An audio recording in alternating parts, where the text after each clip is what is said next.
हज़रत साद बिन अबी वक़ास वो अजीम सहाबी हैं कि जिन्होंने नबी करीम अलैहिस्सलातु वस्सलाम की मुबारक ज़ुबान से ये अल्फाज सुने कि साद बिन अबी वक़ास फिल जन्ना,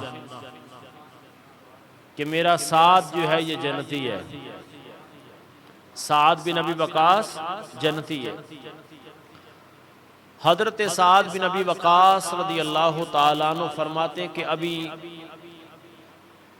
गिनती के 10 लोग भी, और अगर 5 कहा जाए तो ये भी मुनासिब है, 5 लोग भी मुसलमान नहीं हुए थे कि हज़रत साद बिन अबी वक़ास ईमान ले आए।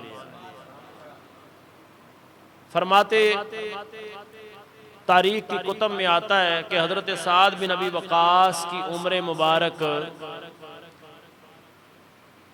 17 साल या 19 साल, दोनों रवायात मौजूद हैं। आपकी उम्र मुबारक थी कि आप ईमान ले आए। ईमान लाए तो बड़ा अजीब सा वाक़या इनका था, वो ये कि वालिदा से बहुत मोहब्बत थी, लेकिन वालिदा को इनका ईमान लाना पसंद नहीं था। माँ ने कहा कि ना मैं तुझे बुलाऊंगी और ना कुछ खाऊंगी ना पीऊंगी, मेरी मुकम्मल भूख हड़ताल है जब तक तू अपने अबाओ अजदाद के दीन पे वापस नहीं आ। एक दिन गुजर गया, दूसरा दिन जब गुजरा तो आपकी वालिदा बेहोश हो गई। जब आपकी वालिदा बेहोश हुई तो 2 रवायात मिलती है। एक तो ये कि आपके भाई ने उनके चेहरे पर पानी डाला और उनको पानी पिला दिया, और दूसरी ये मिलती है कि आप ने अपनी वालिदा को कहा जब तबीयत ज़्यादा अलील हो गई कि माँ जी मेरा आपसे बड़ा प्यार है, और अगर आपकी 100 जानें भी हों और एक एक करके जान निकल जाए, मैं ये तो गवारा कर सकता हूँ मदीने वाले की जुल्फ से गद्दारी नहीं कर सकता हूँ। अब मेरा पलट के आना ये नामुमकिन है। और तौबतन नसूहा के बारे में जो इरशाद हुआ ना कि तौबतन नसूहा जो है उसकी तारीफ क्या है, तो उलमा ने फरमाया जैसे भैंस की गाय के थनों से दूध निकला हुआ वापस नहीं जाता, तौबतन नसूहा भी यही है कि इंसान तौबा करे, दोबारा गुनाह की तरफ देखना भी गुनाह समझे, करना तो दूर की बात है। कहा माँ तेरी 100 जाने भी हों तो मेरे सामने एक एक निकल जाए, साद को कोई फर्क नहीं पड़ेगा, लेकिन रसूलुल्लाह की जात से गद्दारी नहीं हो सकती। अब मैं महबूब को छोड़ने वाला नहीं। हज़रत साद बिन अबी वक़ास रज़ी अल्लाह ताला अन्हु शैब अबी तालिब में भी रसूलुल्लाह के साथ रहे, और ये इतना कठिन मरहला था। 3 साल का मुकम्मल सोशल बाइकाट था अहले मक्का का रसूलुल्लाह अलैहि सलाम के साथ और हुजूर के मानने वालों के साथ, कि ना कोई चीज़ खाने के लिए अंदर जाएगी, ना पीने के लिए जाएगी, ना पानी जाएगा। सहाबा फरमाते हमने पत्ते खा करके गुजारा किया, पत्ते खा करके। अल्लाह ना करे हम पर ऐसी नौबत तो नहीं कभी आए। पत्ते खाए हमने गुजारा किया, लेकिन शिकवा जुबान पे कभी नहीं लाए। हम इस बात पे बड़े राजी थे कि हमें अल्लाह ने अपना महबूब अता फरमा दिया, हम रसूलुल्लाह के करीबी हो गए।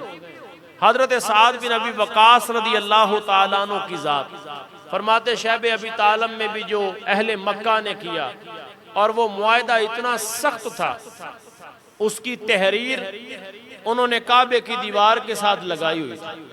ना कोई आएगा, ना इनसे मिलेगा, ना इनकी गमी में शुमार, ना शादी में कोई शामिल, ना खुशी में, ना कोई फौत हो जाए, मुकम्मल इनसे बाइकाट था।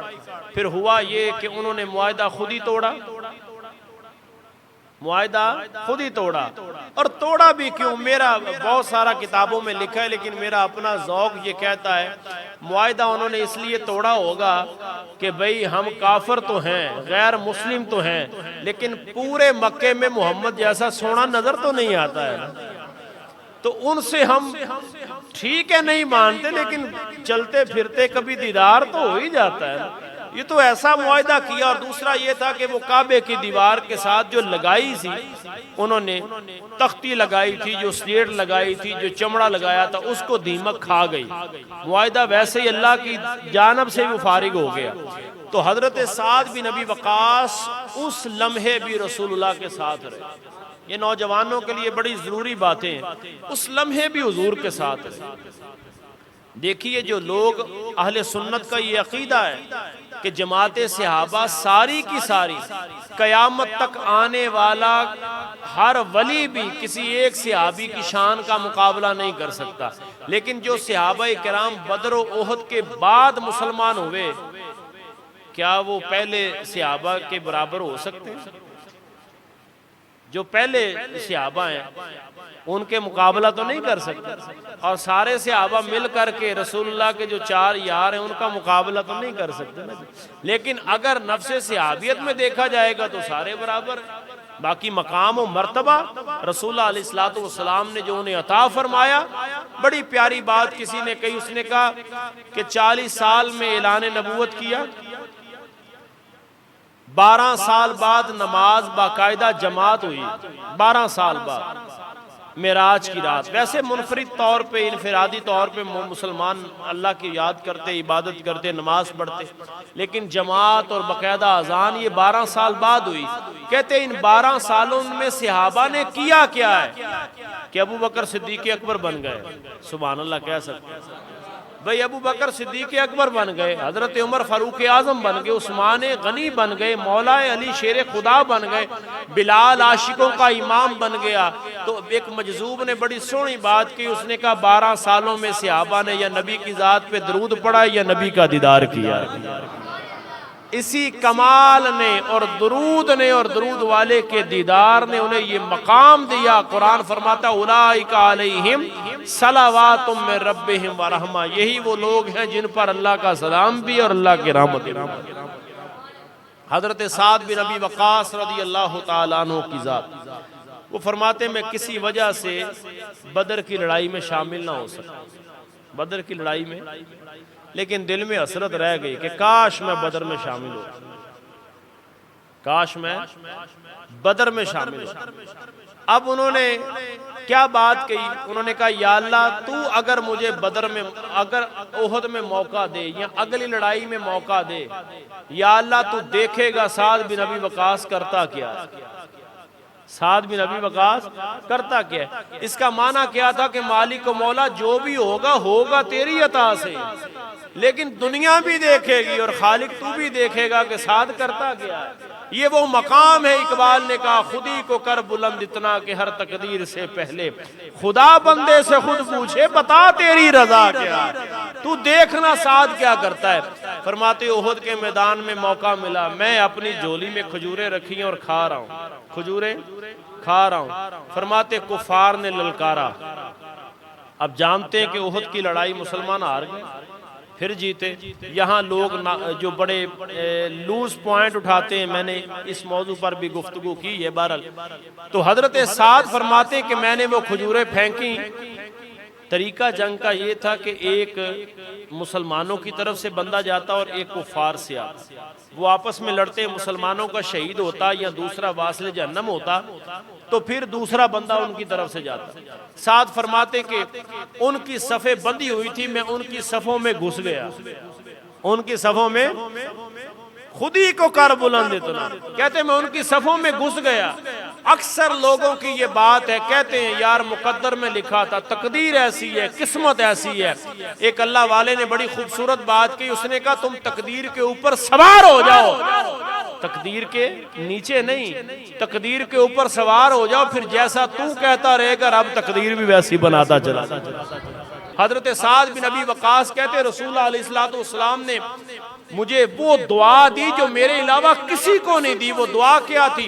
हुजूर तीर भी मुझे देते, पकड़ाते और फरमाते या अल्लाह साद के तीरों में भी बरकत दे, इसकी उम्र में भी बरकतें अता फरमा।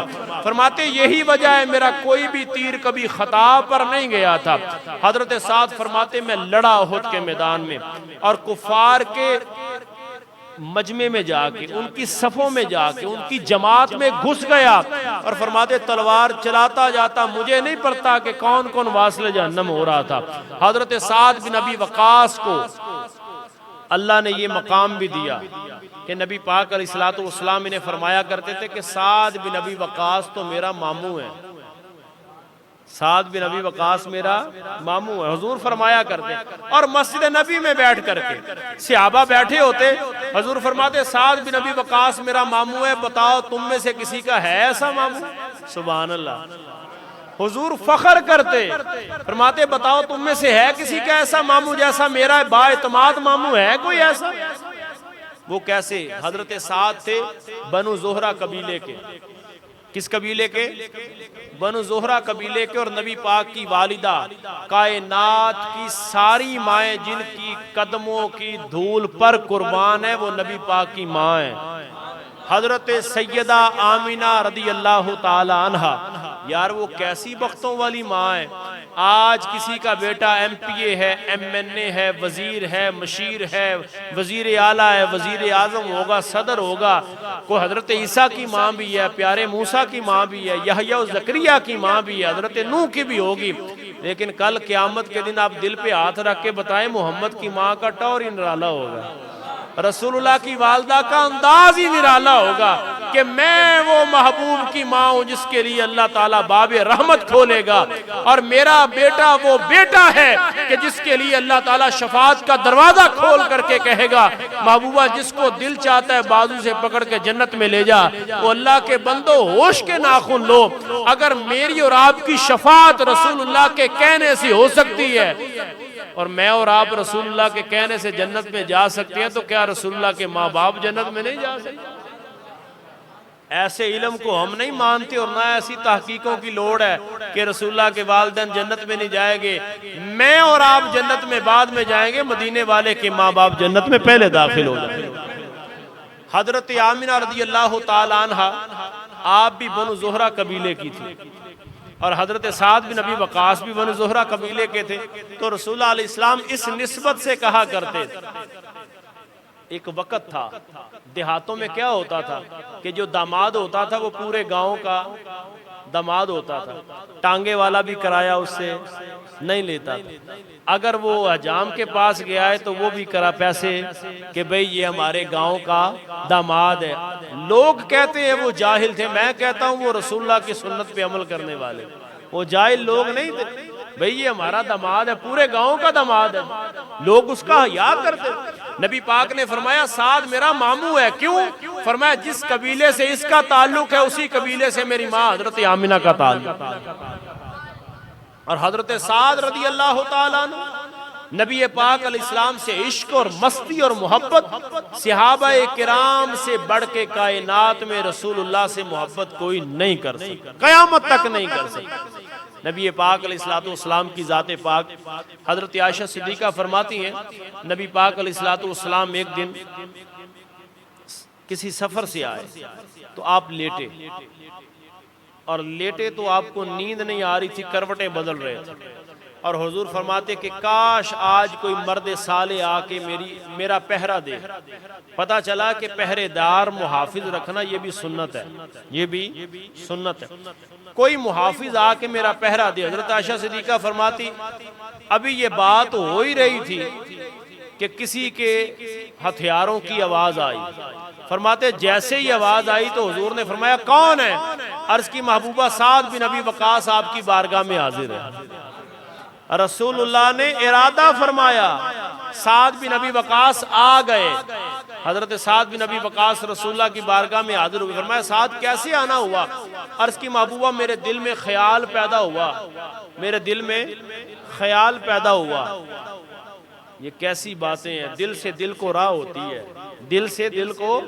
हजूर ने दिल में इजहार किया काश कि आज कोई मर्द साले मेरी हिफाजत के लिए खड़ा हो। और हजरत साद फौरन आ भी गए और हजरत साद ने पहरा दिया। हज़रत आयशा सिद्दीक़ा फरमाती जब हजरत साद पहरे पर खड़े हो गए ना तो हुजूर इत्मीनान से हो गए, मुतमईन हो गए। सरकार ने हजरत साद को दुआएं भी दी और आराम फरमाया। आपने आराम फरमाया, फरमाया साद तुम पहरा दो, मैं आराम करता। ये सादत भी हजरत साद को हासिल हुई है। और हजरत साद फरमाते एक सादत मुझे ऐसी हासिल हुई है जो मेरे अलावा किसी को नहीं हुई। सहाबा किराम का ये तरीका मुबारक था कि जब फुर्सत में बैठते ना मदीना पाक में तो कहते हाँ भाई तुम बताओ इस्लाम लाने में तुझे क्या मुसीबतें आई हैं, आप बताओ जी आपको क्या मुसीबत आई है, आप बताओ आपको क्या मुसीबत आई। तो सहाबा किराम अपने अपने मामलात बताते। हजरत साद रदी अल्लाह तआला अन्हु को एक आपका लक़ब है फारिसुल इस्लाम, इसका माना है शाह सवार। हजरत साद बिन अबी वक़ास इस्लाम के वो पहले सहाबी हैं, वो पहले ईमान वाले जिन्होंने इस्लाम की खातिर किसी काफिर को मारा था। फरमाते मुख्तलिफ जगह पर छुप छुप के लोग अल्लाह की इबादत करते तो एक काफिर ने एक मुसलमान को मारा। अब मुसलमान तो मार इसलिए नहीं सकता था कि अभी ना रसूलुल्लाह ने फरमाया, रब के कुरान में भी नहीं आया। तो हजरत साद फरमाते मेरे पास ऊंट की हड्डी पड़ी हुई थी, मैंने उस काफिर के सर में मारी, उसका सर फट गया। फरमाते ये सादत मुझे मिली है, इस्लाम की खातिर सबसे पहले अगर काफिर को मारा है तो साद बिन अबी वकास ने मारा। तू कौन होता है मुसलमान को मारने वाला? हजरत साद बिन अबी वकास रज़ी अल्लाह तआला अन्हु की जात, आप को अल्लाह ताला ने ये मर्तबा भी दिया। फरमाते शाह ईरान के साथ जब मुकाबला हुआ उसका ताज बड़ा कीमती था, उसका सर कलम किया गया। मैंने कहा ताज को तलाश करना। सहाबा फरमाते हमने तलाश किया, ताज को देखा, मिला नहीं। फरमाते हज़रत साद ने कहा कोई बात नहीं, आप लोग सो जाओ। हज़रत साद फरमाते मैं अपने खैमे में गया। थोड़ी देर के बाद आवाज़ आई कि अगर इजाज़त हो तो अंदर आ जाऊँ। फरमाया जी आ जाओ। फरमाते जो शख्स आया मुजाहिद, उसने अपने चेहरे पर पर्दा किया, वैसे भी अंधेरा है, लेकिन जैसे ही उसने अपनी चादर से ताज निकाला तो ताज की वजह से कमरा रोशन हो गया, खैमा रोशन हो गया। वो इतने कीमती उस पर हीरे और जवाहरात लगे। फरमाते पूरा कमरा खैमा रोशन हो गया। मैंने कहा कैसे आए हो? कहा जी मैं जा रहा था तो मेरी सवारी लड़खड़ाई है, उसके कदमों में ये ताज पड़ा हुआ था, ज्यादा जमीन के अंदर था, धंसा हुआ और उसकी ठोकर लगी है, मैं ये ताज आपकी खिदमत में लाया हूं। फरमाया तू कौन है? उसने कहा जब मैं घर से निकला था तो मेरे 12 बच्चे हैं पीछे, गरीब हूं और 2 वक्त का खाना भी नहीं था। ये मुसलमानों के अजीम लोग हैं और इन पर अल्लाह का सलाम है। हजरत साद बिन अबी वकास फरमाते मैंने उससे कहा कि ये तू ताज ले भी सकता था। उसने कहा मैं गरीब जरूर हूं, बेईमान नहीं हूं। गरीब जरूर हूं, बेईमान नहीं हूं। फरमाया अपना नाम ही बता दे, अपने बाप का नाम बता। उसने कहा मैंने अल्लाह और उसके रसूल की रजा के लिए ये काम किया है। कई करोड़ के इश्तिहार नहीं आए हैं सोशल मीडिया पे या टीवी पर कि हुकूमत ये करने जा रही है। उसने कहा मैंने अल्लाह और उसके रसूल की रजा के लिए किया है ये काम। अल्लाह और उसका रसूल मेरा नाम जानता है, आपको बताने की जरूरत नहीं है। ये वो सहाबा किराम की जमात है। आप ये बताएं जैसे लोग कौम के मुजाहिद और कौम के रखवाले और कौम के लीडर ऐसे लोग होंगे तो फिर ज़कात क्यों नहीं मुख्तलिफ सूबों से वापस आएगी? हज़रत उमर बिन अब्दुल अजीज के दौर में ज़कात वापस आ गई। क्यों? उन्होंने कहा जनाब ज़कात लेने वाला ही कोई नहीं है। हज़रत साद बिन अबी वकास, आपने 55 हिजरी को आपका विसाल हुआ, जन्नतुल बकी में आपको दफन किया गया। अल्लाह ताला मुझे और आपको वहाँ ले जा करके दुआएं करने की तौफीक अता फरमाए और काश के ज़िंदगी का आखिरी सांस वहीं पर आए और फिर उनके पहलू में अल्लाह ताला हमें जगह अता फरमाए। और हुजूर ने फरमाया अगर तुम अपने मरने का, बुजुर्ग फरमाते अगर बंदे ने अपने मरण का मुल लेना है तो फिर हुजूर दे कदमां च मर जाए। सबसे पहले जब कल क़यामत को सूर फूंका जाएगा ना तो हुजूर ने फरमाया सबसे पहले मैं अपनी कब्र से निकलूंगा, सबसे पहले, और मेरे बाद अबू बकर सिद्दीक, सुभान अल्लाह, फिर फारूक आजम की ज़ात, फिर सरकार दो आलम सल्लम ने फरमाया जब ये सारे रोज़ा पाक वाले निकलेंगे ना, उसके बाद फरमाया सबसे पहले जन्नतुल बकी वाले, जन्नतुल बकी शरीफ वाले निकलेंगे। तो अल्लाह ताला की बारगाह में दुआ है कि खल्लाक़ अज़ीम हमारी इस हाज़री को अपनी बारगाह में शर्फ़ कबूलियत अता फरमाए।